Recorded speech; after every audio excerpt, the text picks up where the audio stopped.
There is a terrifying spiritual mathematics to fast money. Every luxury handed to you by a stranger always comes with an invisible invoice, and the universe always collects its debt. They say fast money always comes with a hidden price tag. Favour looked at her best friend, Amaka, who was sweating under the hot sun, counting crumpled cash at her small POS kiosk. Why are you wasting your time and beauty here when your life can be changed in one night? You're wasting your youth on a broke business and a broke boyfriend, Favour laughed, flaunting her designer handbag.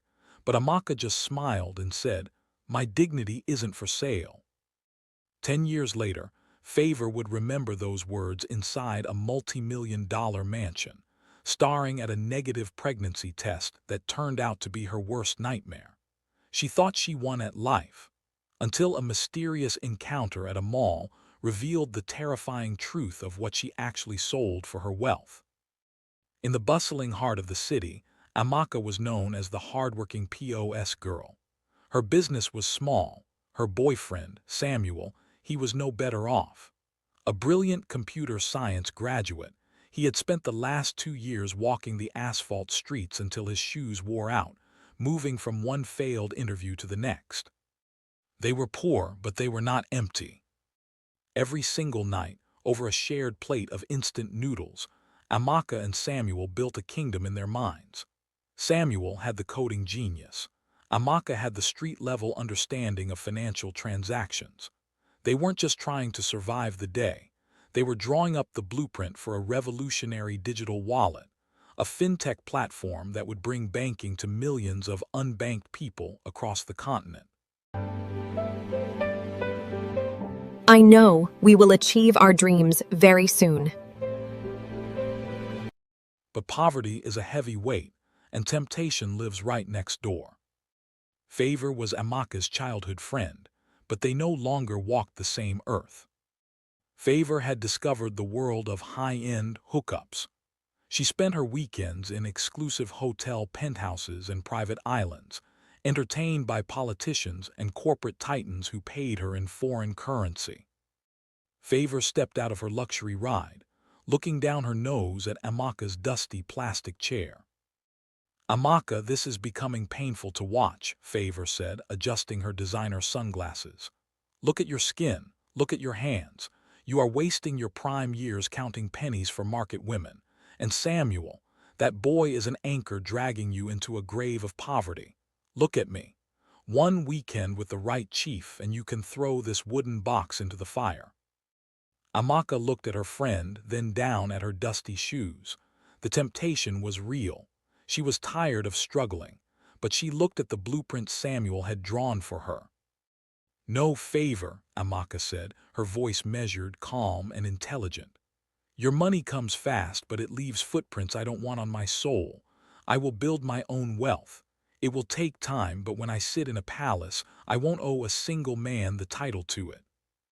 Favour laughed, calling her foolish. With a slam of her car door, Favour sped off. That was the day their paths completely split.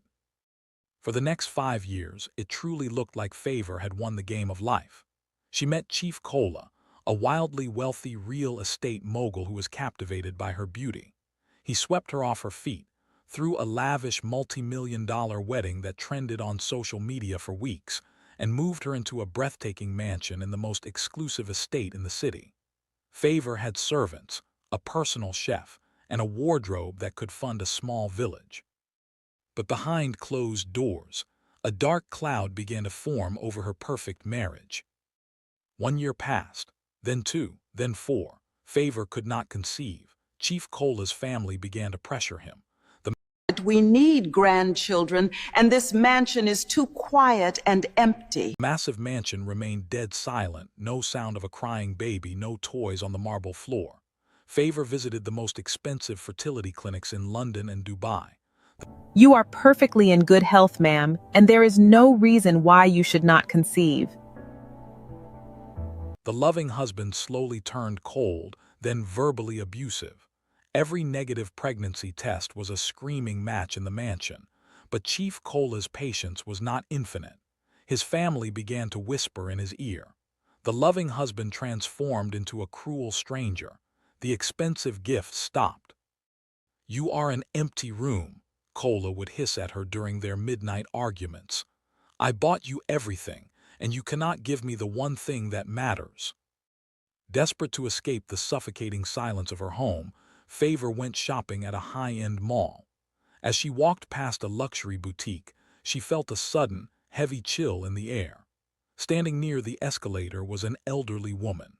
She wore faded, traditional attire that contrasted sharply with the modern luxury of the mall. Her eyes were milky with age, yet they possessed a terrifying, piercing clarity. As Favour tried to walk past, the old woman stepped directly into her path. The old woman, raspy, echoing whisper. What you did years ago has now come to haunt you. "You are looking for a harvest on a land that has been burned to ash." Favour stopped dead in her tracks, her heart leaping into her throat. "Excuse me, who are you? What are you talking about?"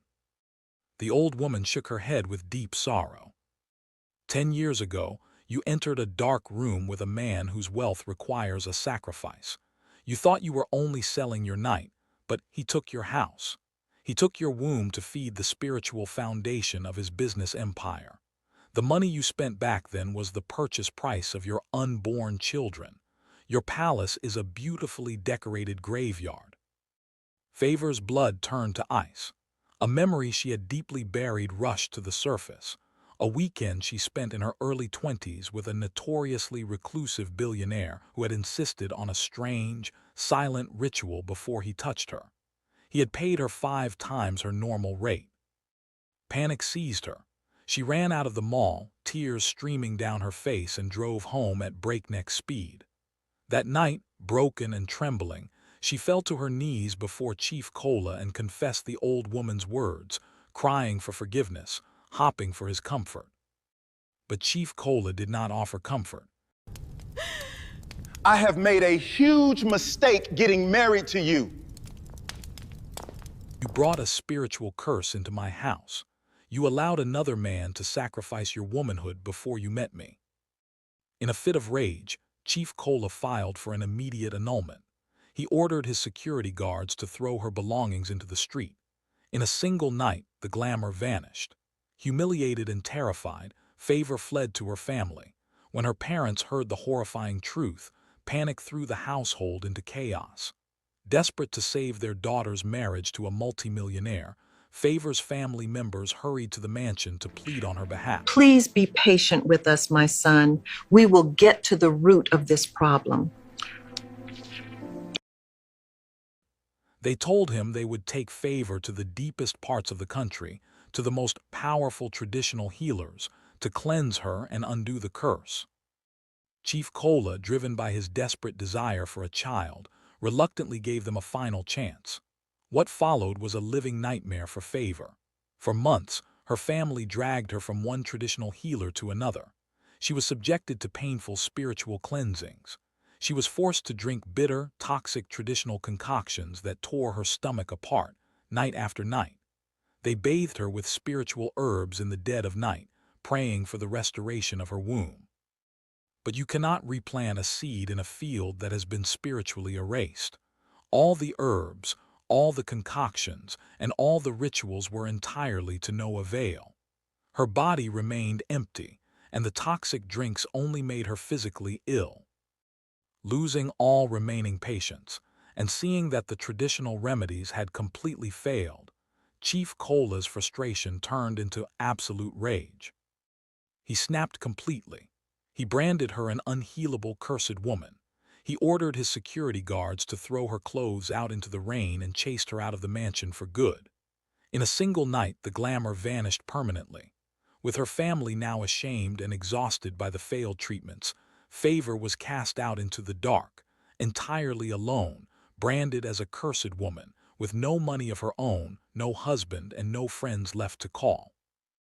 2 years passed. Favour was a shadow of her former self. She lived in a cramped, shared room in a poor suburb, surviving on the pity of distant relatives. One afternoon, she found herself standing outside a towering commercial high-rise, looking for a low-level cleaning job that had been advertised. As she stood near the security gate, the atmosphere changed. A sleek, midnight black Maybach escorted by 2 security vehicles pulled up smoothly to the grand entrance. The building's security detail stood at absolute attention, bowing low. Favour watched as a handsome man in a tailored suit stepped out, holding the hand of a stunning, elegant woman. The woman carried herself with grace, looking like the CEO of the world. Favour blinked through her tears. It couldn't be. It was Amaka, and beside her was Samuel. She hadn't just survived the hard times, she had conquered them. Samuel's coding genius and Amaka's relentless execution had given birth to Nexus FinTech, the fastest-growing digital payment platform on the continent. They were now multi-billionaires in their own right, built on a foundation of sweat, integrity, and late-night dreams. Favour instinctively pulled her faded scarf over her face, turning away in deep shame. She didn't want the girl she had mocked to see her in rags, but Amaka's sharp eyes caught her. Amaka stopped. She didn't look at Favour with triumph. She didn't look at her with an "I told you so" smirk. Her eyes filled with instant, genuine heartbreak. Amaka rushed over, ignoring the dirt on Favour's clothes, and pulled her into a tight hug. "Favour, what happened to you?" Amaka whispered. Inside Amaka's private executive office, Favour wept as she confessed everything: the hookups, the mall encounter, the lost womb, and her husband throwing her out. She expected Amaka to say, "I told you so." Favour braced herself for the judgment. She waited for Amaka to remind her of the days she laughed at the POS kiosk. Instead, Amaka knelt down in front of her childhood friend, taking Favour's shaking hands into her own. "Favour, look at me. The past is a shadow. Yes, you made terrible mistakes and you chose a path that broke you, but your life is not over. You do not need a billionaire husband to give you value, and a woman's worth is not dictated by whether she has a womb or not. You are still alive. Let's build a new life from the bricks you have left." Do not worry, my dear friend. We will get through this. She paid for a beautiful, quiet apartment for her and enrolled her in an intensive corporate administration academy. Today, Favour is the head of operations at Nexus FinTech. The scars of her past are still there, but she has found a deep, internal peace. She learned the hardest lesson of all, that true wealth isn't what you take from the world through shortcuts, but what you build with your own 2 hands. Amaka started in the dust of a POS kiosk and built an empire of honor. Favour took the fast route and lost herself, but through the grace of an unbroken friendship, she finally found her way home. What do you think about Favour's journey? Do you believe the price she paid for fast wealth was too steep, or was it the exact wake-up call she needed to find her true purpose? Let me know your thoughts in the comments below. Don't forget to hit that like button, share this story with someone who needs to hear it, and subscribe to the channel for more powerful real-life dramas. Until next time, stay wise and protect your soul.